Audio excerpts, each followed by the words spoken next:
I'm going to hand over to you, Niddal. Yeah. You're going to take the floor for a short presentation around understanding DEI from a minority perspective. Yeah. Niddal, the floor's yours. Thank you. Oh, this is a wobbly stage.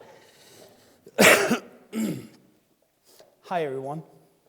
I decided I would just start off by setting the tone because, you know, we sit on Zoom and Team and Google Meet, and we go like, hi guys, and we don't think about it because it's so incorporated into our language how we every day exclude based on gender, disability, ethnicity, religion, in every aspect, and we all do it. We all have this because it's so deeply rooted into and programmed into how we walk into the world.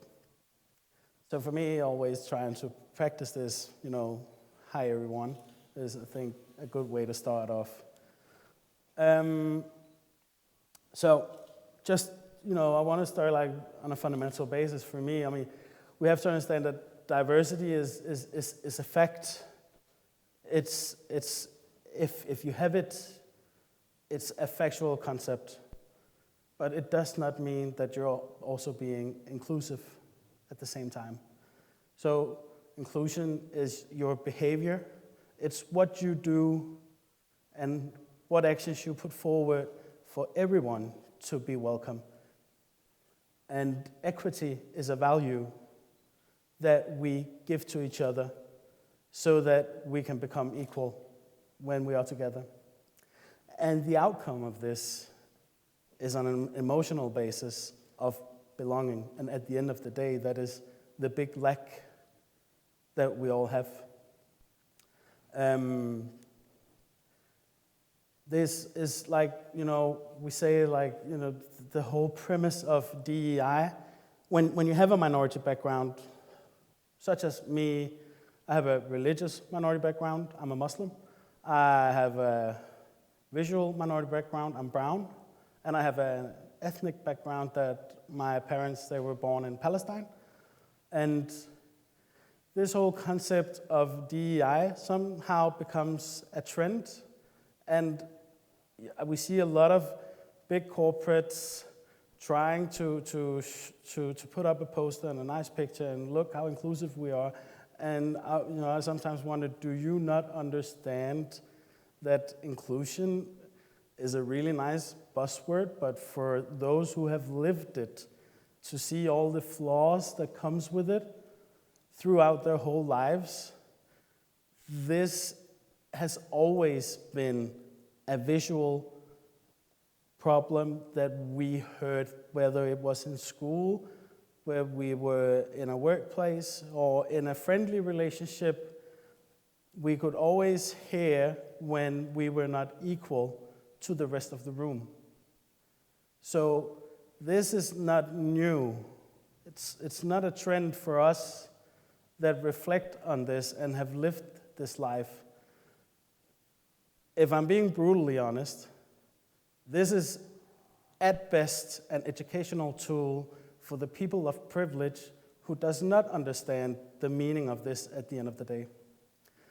Werner Myers is an amazing inclusion strategist at Netflix. I love the work they do at Netflix with inclusion. I think they are absolute lead on it. So it's not to anything against it, but she has this quote that says, and I'm bringing it up because it's partially true, but it's also partially fake. And it says, diversity is being invited to the party, and inclusion is being asked to dance. But it's false, because if I have to be invited and I have to be asked, then I'm only allowed to based on what you allow me to do, and that does not make me equal. At the same time, it has a harsh truth, because that is also the reality. I only get access to this job if you can look beyond my skin color, if you can look beyond my religion, if you can look beyond my gender, if you can look beyond my disability. This is the privilege that some people in power have, and those not in power are unfortunate not to have.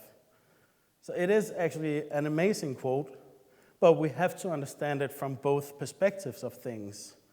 And for me, as that, when being here and having this stage, I don't care about promoting what I do or where I come from. It's not important for me. What is important is that some people will be sitting listening to this, and they will maybe be attending it with their boss or with their friend, and they do not, in between them, understand this unbalance that is between their existence.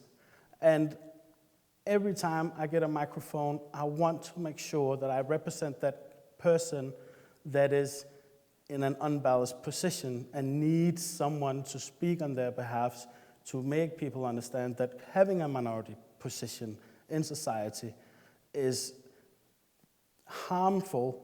It's highly emotional process that you have to realize, and at the end of the day, we still live in a society where it's only with the acceptance of those in privilege and in power that we get to take part in it and we get to dance at the ball.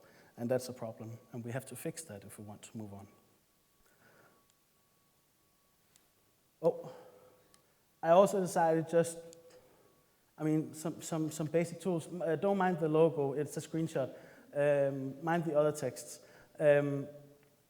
So in base of what we do to screen for the work that we do, whether it is a campaign or a poster or a job application, in any sense, a strategic body of a corporate, here are some of the things when we have to communicate, what do we screen for?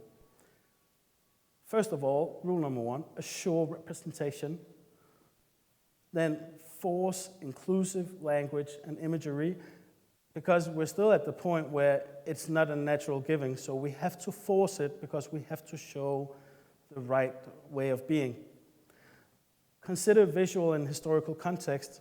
A lot of times when we do scenes where we have people from minority backgrounds represented in the picture, we don't take care of, they don't wear shoes inside if they're from a Muslim background, or you don't serve alcohol, or whatever it might be. So that, and also there's the whole, our history and what we come from. So how we need to take care of that as well.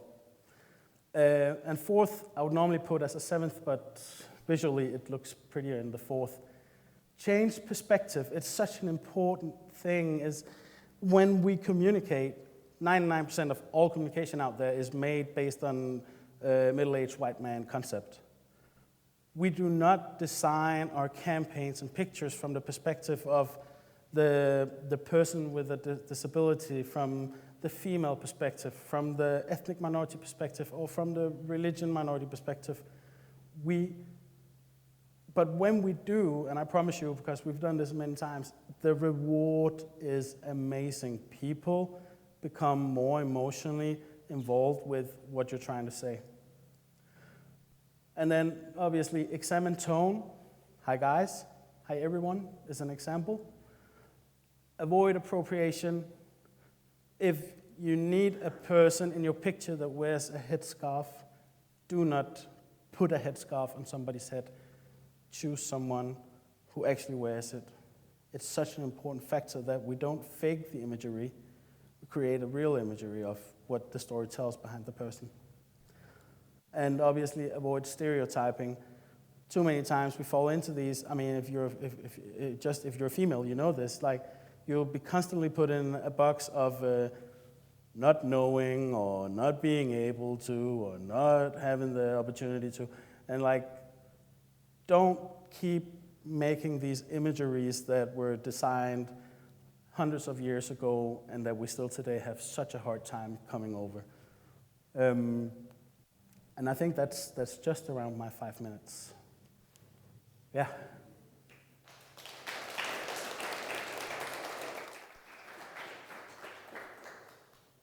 Thanks very much, Niddal.